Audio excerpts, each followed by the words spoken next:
Israel, it just seems that the intensity, the confidence that you have right now is maybe at an all-time high. I mean, what is it for that? Where's that energy coming from? From me, it's how I live. It's my lifestyle. And honestly, before this camp, Eugene told me the last camp was a good camp. He really enjoyed the work I put in. And he asked me, how are you going to make this one better? And he just planted that seed before the camp. And yeah, I felt like I exceeded those expectations. Wasn't never late once, never missed a session, was always on time. And I felt like I killed at this camp. So I can't wait to display skills. You saw Jared coming as a contender, it seems like, earlier maybe than most people did. It seems like you saw him coming. So what was it that you saw in him that you identified early that I'm going to be facing this guy? His spirit, if I'm being honest. His fighting spirit and his essence. And I recognize that because I'm an empath myself, so I can kind of feel the energy from a great man and a great fighter. But yeah, I like to take care of these guys like, I call out all the greats. And I saw that in him early on before all you guys did, and I tried to boost him up. He fell short once and then came back and, proved his worth as the next contender. I know you feel confident in yourself, of course, but does he pose a danger for you? I mean, when you look at the guy, is he a danger, a threat to you? I don't feel so. I feel like he poses a danger the same way all my past opponents pose, dangerous threats. But they keep talking about power. You ever heard that before when someone fights me? Oh, it's power this, power that. It's the same old song, Fucking get it off repeat. Give me a new song. I'm just glad I have a new blood to fight in this fight. So, yeah, it's time to eat. We know that Alex Pereira isn't on this card by accident. I'm just curious what you think about him being is it exciting because it could set up this story for you guys, or do you feel like he's kind of maybe riding the coattails a little bit and doesn't deserve it just yet? A little bit of both. Coattails because, the guy supposedly beat me in kickboxing and he's still trying to chase me because I'm the one winning in life. And I like that story, like you said. It's the story we're telling ourselves. The arc in this story is going to be beautiful if he gets past Strickland. They said, I said Jerry, light heavyweight champ, 3 fights in the UFC, but an extensive record in MMA. This guy's only had 4 or 5 fights, something crazy. So, you know what they're doing. But I like this because I get to take him out early before he's gonna get good, but not right now. Nice. Last thing for me, you seem to be kind of a master of creating iconic moments. I guess what's your goal here? What's your goal here? This is big, bro. This is for me. This feels like, I don't know, Super Bowl, WrestleMania, that type of big. So, yeah, I'm just going to show off and show out. That's what I do. Israel over here, to your right. You mentioned... Hey, Oscar. Man, how you doing? Obviously, you got in the co-main event Alex Volkanovski. I know that's something that you're very proud of and something that you've wanted for a while. Do you feel like this is overdue to book you on the same card, or because this is International Fight Week, it actually has culminated in the perfect way? I feel like it's perfect. It's just synergy, destiny, whatever you want to call it. It's happening the way it's supposed to happen in this timeline. And yeah, what a way to cap it off. Me and Alex closing out the show in spectacular fashion. Even at the house, man, the vibe is just unmatched. Literally, everyone that pulls up and just says man, you guys' energy is different. You look on my freestyle bender page or Alex Volkanovski's YouTube page, you see the content we're dropping, the challenges we're having. Our team is we're just cool. We're a cool family, and I feel like the energy right now is just you can't be fucked with. Yeah. You mentioned about putting on a show, which you obviously like to do. Do you think by the time we get to Sunday, this event will be remembered as one of the great international fight weeks like UFC 189 and something like that? Facts. I feel so. I feel like this is one of those ones that's going to be memorable because I like to make things memorable. You know how I do. I put this on myself so that way I know, like I said, pressure makes diamonds. And when you put that pressure on me, when I put that pressure on myself, I will shine like a diamond. Right, last thing for me, obviously you just received the USADA jacket. It clearly means a lot to you, I'm sure. What does it feel like to get that on stage today? When you're great, they talk about Tittygate. So at the same time, I'm like, how the fuck, they just need to find excuses to, take away my greatness. And I understand this is what people are supposed to do. So I let them. And then, look, I will give $3 million to anyone who could ever have concrete evidence that I even know what the fuck I'm doing with steroids or how to take steroids. I promise you, wallahi, $3 million if you can find anyone who has concrete evidence that I've ever even purchased, touched or done any kind of performance enhancing drugs or whatever. I watched, what's that, Icarus, is it Icarus? That's how much I know about steroids from that documentary. It opened my eyes, it shocked me. So yeah, $3 million for anyone who can ever find any concrete evidence that I've been using performance enhancing drugs. Pull up. This is easy. It's easy to talk and type online, but really, it got to me a little bit after the Costa fight, because I was like, these fucking cunts are just trying to take away my greatness, because I had a fucking spectacular performance. And I'm like, how the fuck you gonna try and take that away with accusations based on nothing? So I'm like, yeah, pull up, show me what's up. 3 million. I know you don't have that in the bank. I do. What's up, Chris Reeves? I see you out there. Since you called me out, I might as well ask you a question, eh? Yeah, let's go. What's different about Jared Cannonier? Why is this a different challenge for you? It's new blood, and I feel like a vampire right now. I'm dark, and my people around me know, like, they just know how it is when it comes to this part of the camp, like the fight week and, you know, the timeline that we're in right now. So yeah, new blood. That's what I'm gonna say. I like having new blood. The last two, I've just been like the Victoria one. I got bored. The Robert one, I was waiting a little bit, and I just didn't like that for my performance. So I like having new blood, and I like having to rise to the occasion. That's the difference between me and him. I'm used to the spotlight. I'm used to all this shit. He's not. He's new to it. I feel like he's man enough and mature enough to handle it, but not like me. Outside of the new blood, though, does he pose anything to you that you haven't seen before? Nah, don't think so. I'm being dead serious, honest. I don't feel so. I feel like, not that, if I'm being silly and I get caught slipping, that's on me. If it's meant to be, it's all up to me. But there's nothing he does that I've never seen before. Not even in the grappling. I don't feel so. Israel right here? Yeah. To the left. Sean Strickland and Alex Pereira obviously fighting. If Strickland wins that fight, would you welcome a fight with him, or is Yeah. it just you would? Okay, I was like just curious about Strickland, that man. because yeah, he's like the little stepbrother I never wanted. It's a weird, like, respect. I respect the guy because he just speaks his mind. I speak my mind too, but he speaks his mind regardless of the repercussions.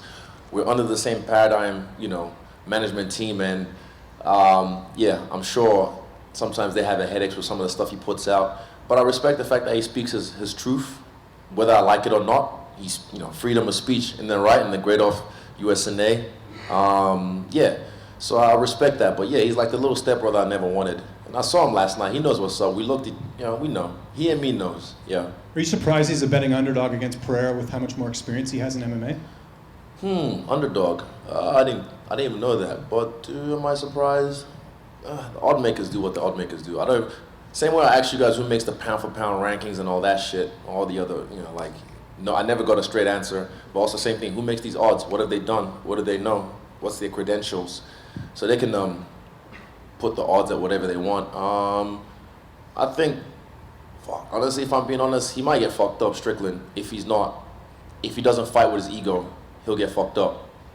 Just last one from me. Jared talked during this media day about meeting you for the first time a few years ago. Do you remember that exchange that you guys had a few years Might have back? been in New York. Was it in New York? Yeah, I remember he was a few rows behind me. I saw him and I said, what's up? And I expressed my interest to fight him back then. Yeah, so I remember it, and I'm a man of my word, and here we are. Like I said, I've always, not in the shit sense, but I've always picked my opponents, because everyone, every time, yeah, people pick and choose their opponents on the way up to the UFC because they want to pad their records. When I'm in the UFC, I pick and choose my opponents because I want to pad my records with legit contenders. So I picked and choose them from a while back, and like I'm glad he didn't fumble this time, and he made it to the dance. So yeah, here we are, and let's go.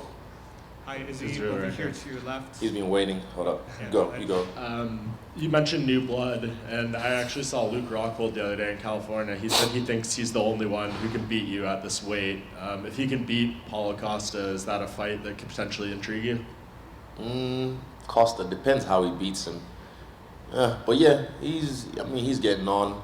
So I'd like to get that under my belt as well. But that's who's he fought? When is the last time he fought? You can't just fight Against Costa. Jan. Oh nah, you got to do some more. Show me something. Like I said, depends on how he beats Costa. You know, all these, everyone wants this. It's not even mine. I don't know, they got it from the fucking thing. I don't know where mine is right now. I literally don't know. Like I said, I don't care. But this thing gets a lot of attention. And it looks good on my black skin, so that's why I like to wear it. And it brings in more money, more checks, all that. But, nah. I just want to kill all these guys, all these names. And yeah, Rockhold is definitely one of those names that can be on that list. Are you glad to see that all these guys are booked right now? We have some massive middleweight fights coming up, obviously Saturday, and then the weeks beyond that too. I haven't checked. I don't really follow it that well. You see and you forget because there's so many fights. So I mean, we're blessed to be part of the UFC, to be with this organization, because spoiled with fights. Might have a month break or maybe a week break, and then fights. So we're spoiled. It's hard to keep up with what fights are coming up. But yeah, it's just nice to be up here, chilling in the air. When you're getting introduced now, they say, undefeated at middleweight. I don't like it. I feel like it's stupid. Yeah, I had a loss to Jan, big whoop. This isn't boxing where it's like, there was one before the Haney Kambosos fight. Someone said, if, this could be a turning point for their career. If they lose, that's it. So they write them off like it's nothing. Bro, Canelo just lost twice. He's still a fucking big superstar. Connor's lost a few times. He's still a fucking big superstar. That's why I said losses don't mean shit. If you use them wise, you learn from them. So yeah, I don't like when they start saying undefeated at middleweight. I don't know why they made that such a thing. It's cool. I don't mind it, but I just don't. I don't need it. Is that what's going into you talking this week about, I want to do something spectacular. The belt doesn't mean as much. I'm bigger than the belt almost. Do you feel like you are at this point bigger than a UFC title? I am. Before I came in the UFC, you can go back on the interviews. You guys were there filming me, and I'm saying, I'm the fucking champ. I want to show you guys. That was me. So that hasn't changed. This just looks nice on me. That's all I said. But yeah, bigger than the belt. I don't need the belt. Put it that way. Like, I'm the guy. I'm the guy right now that everyone wants to fight. So I've got the target on my back, and for some of these guys, I'm even bigger than a title fight. And last question for me. Last time you were on the stage for one of the pre-fight media days, you were talking a lot about your new contract and how significant that was, and how you felt like it was kind of going to be a page turner for the sport as a whole, and you helping younger fighters. Can you just elaborate on what that means, and do you feel like you've made any progress in doing that in the months since? It takes time, with Francis, and also you have to look at it this way. Fighters are like strippers. We're independent contractors. So everyone's out for themselves. But then there comes a point we need to come together as fighters in the UFC and also make an agreement like, what can we do to help the baseline for the younger guys or the guys who just got into the UFC? So, because I feel like, honestly, this is a prestigious position to be a UFC fighter. It can't just be like, I don't know if this is, I don't live in America, like if it's the same with the NBA or NFL, like the drafts, it's a big deal, right? I feel like that's how the UFC is. You make it to the UFC, it's a fucking big deal. So we need to get paid like it's a fucking big deal. I'm getting paid. A few of us are getting paid. But I'm talking about the guys who just get into the UFC. I think Paddy just got his contract boosted up, but he's a superstar in his own right. He made his way. And also these guys, you can't just expect to get paid and not do anything. You need to show off. And I don't mean show off as in like what you guys think show off is. I mean show off your essence. Show off who you are. Set yourself apart from the rest. That's how you make the money. But like I said as well, it takes time. It takes time. Rome wasn't built in a day, so we're still working. Hi, Izzy, over here to your left. Thank you. Talking to Submission Radio, Jared Cannonier compared you to Doctor Strange because you control time and space. Based on his skills, like what comic book character would you compare Jared to? Ooh, I like that, Doctor Strange. I just saw the movie as well not long ago. Doctor Strange, that's a good one. Jared, I was literally first thing that came to my head, Beast from X-Men. That's the first thing that came to my head, Beast from X-Men. Yeah. Just over here, same place. Hands up, please. I Over here, like to look to at your people. left, There we at the go. back. I asked Alex Pereira, how he thought a fight with you would go. Obviously, your past two fights were in kickboxing. This is MMA. He said, imagine what I could do with 4-ounce gloves. What's your response to that? Imagine what I can do with 4-ounce gloves. I did the same thing to him in the second fight. I I don't know if you guys have listened to who's actually seen the whole fight? Hands up. That's 1, 2, 3 people, 4, 5, in a room full of how many? Exactly, you're journalists, do your fucking job. I fucked this guy up in the first fight, not crazy, but the judges gave it to him. Second fight, I had him on skates, and I made a judgment call, an error in my part, and it was a beautiful story for him because in his backyard, down 2 rounds, on the 3rd round he comes and knocks me out. That's a beautiful story for him. Go back to UFC 92, Vanderlei Silva versus Rampage Jackson. That's a clear example of how I see this going the 3rd time. He who laughs last, laughs best. And I'm gonna have the last laugh. Do you believe he deserves to be in the position that he is now? Do you Deserving feel like is subjective. Deserve, everyone deserves this. Earned, did you earn the position? That's what everyone says, deserve. Did you earn it? People say, I don't deserve this shit. They say, oh, he doesn't deserve this. He doesn't deserve to have all these money, all this accolades and whatnot. I'm like, fuck you, I earned this shit. I don't think he's earned it, to be honest. I like it though. I like the tailor-made matchups because it makes a bigger story. And guess what? A bigger paycheck for myself when we fight. So yeah, deserve? Nah, I don't know. Earned? Definitely not. But he's here, and I like it, and I want it. And in terms of big fights for you, you obviously went up to. Don't talk about 205. I've already said. Yeah. You guys do your job. I've said this all week. I'm focused on 185, running my division right now. That's all I'm focused on. Okay, thank you. No worries. Israel, back here. Hands up, please. Thank you. When you're out there and you're putting on performances, let's be honest, you've had a very strong schedule of opponents. When you're out there and you go back to the gym, you talk with Eugene, what kind of things are you critical about when you watch your fights back? My last one, like I said, I waited a bit. I waited a bit, and that's me being honest. Because the first round, I fucked him up. I was in the zone. And then second round, I still did work, but then like from the end of the second round, 3rd round, I kind of like just, I was waiting for the same mistake a little bit, but I created that mistake, so I should have created it again. And that's me being honest with myself in my assessment. And me and Eugene have our talks about it as well. We know what to do. But yeah, the guy thought he won the fight based on me coasting. Are you kidding? So it just shows where I'm at. Like one leg kick and oh my God, he lost that round, Maybe he might have pushed me down. Oh my God, Rob did something. It's bigger than it is. I'm where Silva was at a few years ago when he was at the top of his game. There was a few fights, like UFC 97. I think after UFC 97, that was Talis Latest. People was talking shit. And then he was like, oh really? Bet. And then like I said, UFC 101, did some work. I did the same thing after UFC 246. People were talking shit. I was like, oh really? Bet. UFC 253, I fucked them up. Again, after this last fight, just because it didn't end the way the first fight did, people, oh, this and that, rah. And I take on some of that just because I like to see what the streets are saying. But the streets don't know how to fight. The streets don't know shit about MMA. My team does. So I listen to my team, and like I said, the criticism I got from them and me being self-critical of my performance, I know what I have to do in this fight. That's why I said fuck wins, fuck losses, fuck the belt. I'm here to have fun.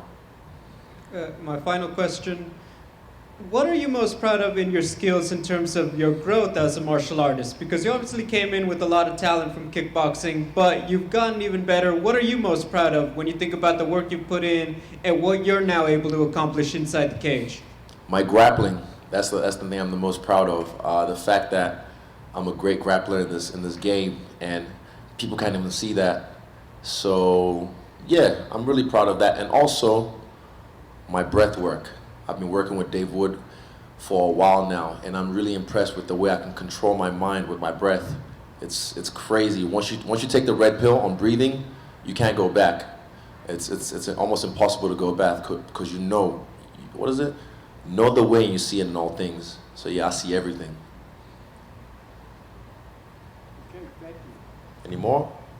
Cool. Thank you. And I mean that. $3 million. $3 fucking million. Let's go.